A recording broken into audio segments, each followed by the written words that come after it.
Hi, this is Eddie Hearn and you're watching Lights Out. This is Lights Out, I'm FAISAL Khan and I'm joined by the source Lawrence TKO Okolie. Takes on Whyte Camacho on the 23rd of March at the Copper Box Arena. He looks like he's already ready for a fight, so I best be careful what I say. Lawrence, talk to me, Whyte Camacho, 23rd of March. But before we obviously get going, talk to me about your performance on Saturday night. Yeah, just standard opponent. I'm happy to have got rid of him in the fashion that I did, and I was just more happy that I was able to do stuff that I worked on in training in the fight. Obviously, you ended 2018. You started with the win against Isaac Chamberlain, beat Luke Watkins, then you beat Matty Askin, and now you're going up against Whyte Camacho. It's another step up. Whyte Camacho, sort of, kind of like brought his career back to life by beating Arfan Iqbal. What type of a fight do you think you're in for come 23rd of March against Whyte? It depends on myself. If I go in angry or whatever, then it turns into a shootout, which obviously I'll win. But it's not what I'm looking for. I'm looking to make it sort of to just kind of show he's not supposed to be in the ring with me, skill-wise. So I'm going to do what I want in there.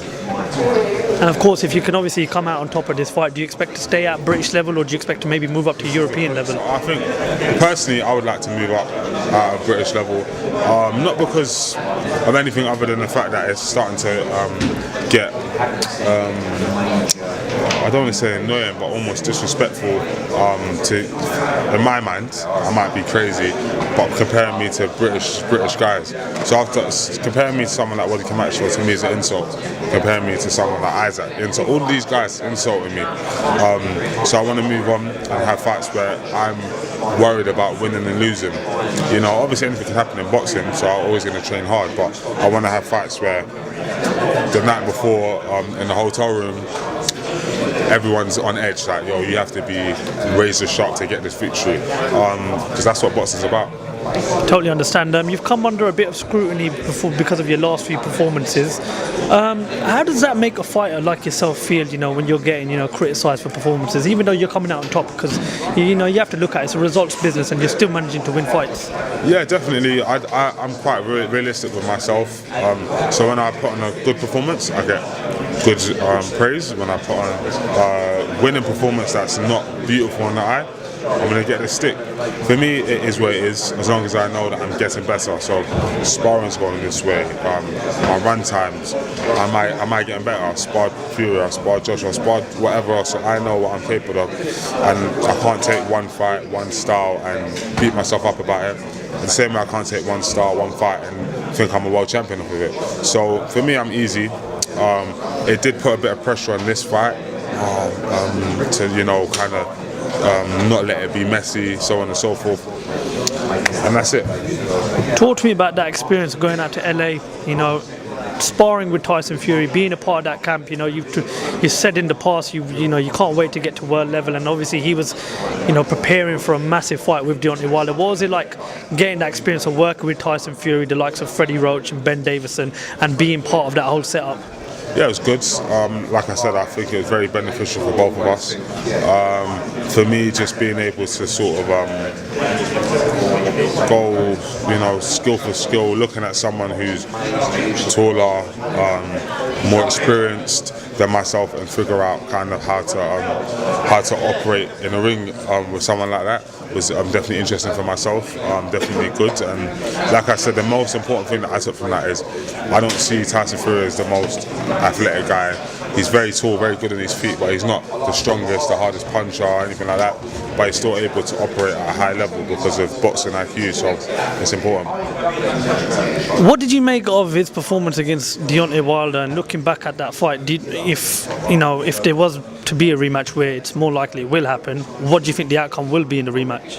I think it's exactly the same kind of potential outcome. Fury will either beat him on points, or Wilder will get a stoppage in the next fight. That's the only ways it can go. But I think that boxing IQ is just going to be too much for Wilder in the rematch, especially as Tyson gets into better shape. He was very fit for 8 rounds. Then when it got to 4 then when it got from 9 to 12, he started to sort of fade a bit, and then that's when the knockdown started happening. But other than that, he's good. And of course, everyone's talking about a big potential fight with Anthony Joshua. Another, we all know what Anthony Joshua's done. He holds 4 belts. He really has blown up boxing. If it was to happen, Joshua Fury, because that's obviously the fight everybody wants to see, the 2 best fighters in the British heavyweight division right now, and that's obviously no disrespect to the likes of Dillian Whyte as well. What would your prediction be if Anthony Joshua and Tyson Fury perhaps were to cross paths one day? AJ.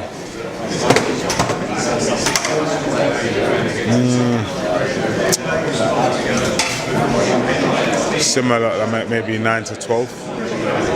You think Anthony Joshua beat Tyson Fury? How do you think he beats him? In rounds 9 to 12. Talk to me about Dillian Whyte. What have you made of his whole situation? He had a good year last year, and he's not been able to get that world title shot. I don't know whether it's to do with the split, money, negotiations not going through. If you was in Dillian Whyte's situation right now, how would you feel, knowing that what you did last year, beating Lucas Brown, Parker, and of course Derek Chisora in that rematch? How would you personally feel as a fighter right now if you weren't getting what you think you deserve, which is a shot at the world title and a fair split in the money? It's difficult because I'm not in a position, so it's hard. Everyone takes stuff differently. There's 2 sides, obviously. Obviously, I'm Team AJ, so I'm obviously always going to back AJ. But for him, he's not mandatory for AJ's title, so he can't really complain about that. But in terms of the Whyte situation, it's unfair. He's highly ranked. I've seen all the belts that he's won, the WBC silver, this, that, and to still have someone at Brazil ranked above him or ahead of him, and to even have a rematch happening with Fury and Wilder, it's pushing him back years off his career. But because he's so able and willing to have hard fights, he's so able to make money boxing the likes of Brown, the likes of Parker, so you've got to take your hat off to him. But obviously, when it comes to Asia, it is what it is. Last but not least, Lawrence, what can we expect to see from you in 2019? Just progress, a lot more boxing IQ, and a lot more clear cut. You can see how I get the stoppages as opposed to just blowing people out. Lawrence, thank you very much for talking to Lights Out. Look forward to watching this fight. We know it's going to be a very entertaining one, and we look forward to speaking to you soon. Thank you.